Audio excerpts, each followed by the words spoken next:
Well, boys and girls, we're back again with some more busted knuckles, frustrations, pissed off nights, and turning to beer. Luckily, I've got the mini fridge stocked out here again. I'm actually working out here enough to do it. So, I think I finally come to the conclusion that screw it, I'm going to drill these damn spot welds and take this top cowl apart. I've got these holes from all these self-tappers to line it back up again anyways, along with these, which these actually I don't think were spot on anyways. They've got a, I don't know if you can make that out, but there's actually a little bit of the lip there still. There you go, you can see it. And on this one as well. Come on, focus.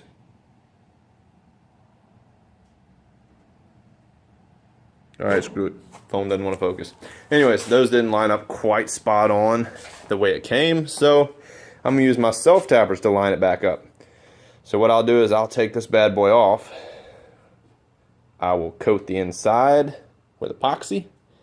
I will seam seal around the hats like you're supposed to properly. I will self-tap my screws back in how they are, and I will re-spot weld with the thing off the car. And then I'll spot weld it as one single unit back on the car, I believe. Not quite the way you're supposed to do it, but that's the way I'm going to do it. Or, I don't know, who knows. I might actually put this one on, then self-tap the top layer back on before spot welding it onto the lower. I don't know. Maybe somebody can give me a why I should or why I shouldn't do it, which way. But most of the time these things are put on in halves anyways, and they put the lower on first, weld it to the car, then they come back and weld the top one on, so who knows. But anyways, on to the bread and butter of tonight. Ooh, that sexy suspension is bolted in finally. It was a bitch. Pardon my French. So, I've got my sleeved subframe connectors over my floor supports. I've got those bolted in the back. Then I've got my mid cross member with drive shaft loop bolted as well. Everything's bolted up, bolted tight, and it took forever. The holes, I had to come back. Every single hole that a bolt is in, I had to run a 1/2-inch bit through because they had to have been machined to a 1,000th or 10,000th or whatever tolerance. I don't know if they were laser cut, I'm assuming, or what, but the bolt just plain had to be tapped through with a mallet. It was so tight. So I wallowed them out just a hair with a 1/2 inch, and I started to go to a 9/16, which I might still, because I have to unbolt it again to do a couple more things, and getting it back together will be a hell of a lot easier if it's 9/16. I don't know if anybody that's watching has the suspension and could tell me whether or not that's a good or bad idea, and or which ones I should or shouldn't do that way. I know these back brackets. Let's see if I can get a good picture on them. Oh, getting old, man, getting old. All right, anyways, this little booger right here. This is what bolts it to the rear frame. This hole and this one here has to be wallered a bit because this frame, I can't even get high enough to see. There, you see that itty bitty gap. That needs to come down a little bit, I believe. This one over there, ouch, I think it's touching. No, maybe not. Maybe they don't have to come down a little bit. I might just run 9/16 through these and call it done. But this and this one were the biggest pain to get in. Like, I'm talking, they were like a 1/4 inch, and it was like this plate on this piece. It was almost like it was cocked like this. I had to loosen up everything to the max, which they tell you to leave everything loose before bolting it up. Then I had to like hammer these through because they didn't want to tap through. Well, and that one's apparently not snugged all the way. Anyways, had to tap all these through. Then I had to like spread this bar and that bar over there apart to get it to somewhat line up, and then I had to have my roommate up front twist the two front frame pieces, floor supports, to get this bolt hole to line up. Like, that just doesn't seem right from factory, but whatever. I emailed them 2 days ago or a day ago. They've yet to respond. I don't know, I might call them and see just for the hell of it. I was trying to get a measurement between, you know, this piece here and that piece over there, because as I said in my last video, my measurement and everyone else's measurement apparently between inner frame rail to inner frame rail is 36. After I snugged this all tight, it's 35.5 now.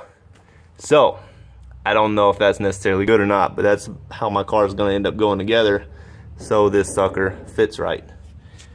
The plus side of that, oh, one more thing that's kind of weird. The bolts they send with these, I don't think are a good length. It's not going to focus, but that it's not into the Teflon, so that's going to be a problem. I'm going to have to get longer bolts or something, because and that sucker's pulled tight against this. So it's not like there's a gap to pull. It's flush with that frame. Yeah, that's flush. So I can't pull it any tighter. I mean, it's shy of me sucking this piece inward. It's the only other thing I can do. But yeah, that's still loose, because this sucker, the impact didn't even want to finish pulling it tight. Like, it was snug to the max. I had to hammer this sucker to get it to go where it's at now. So I'm going to have to impact it a little bit more, and it's barely touching the Teflon. But, on to the plus of all this.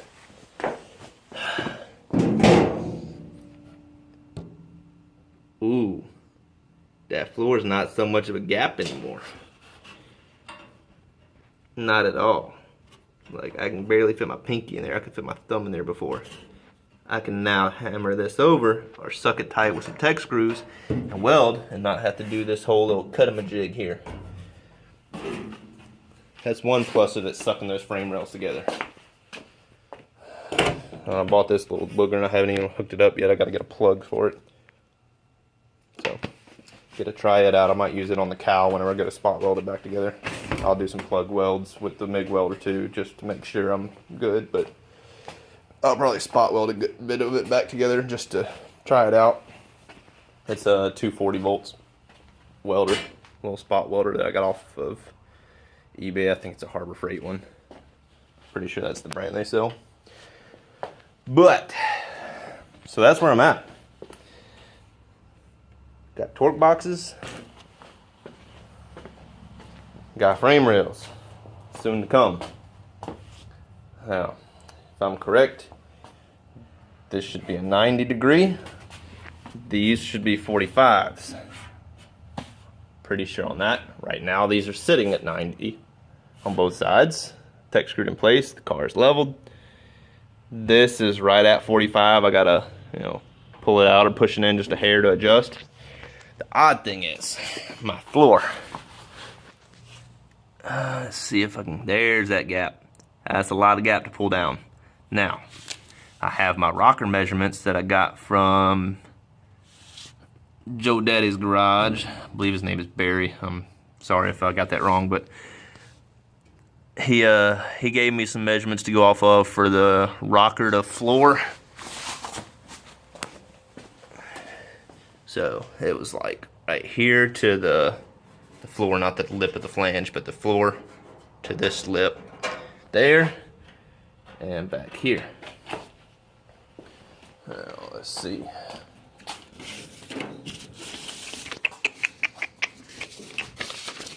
Bear with me while I dig for this, because somebody might want this in the future.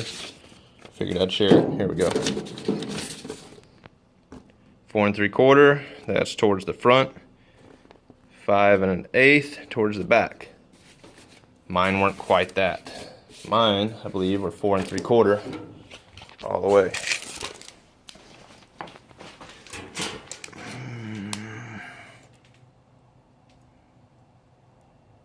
Yep. Let's see. Yeah, so 4 3/4 would be right at that 2 line. Almost spot on there.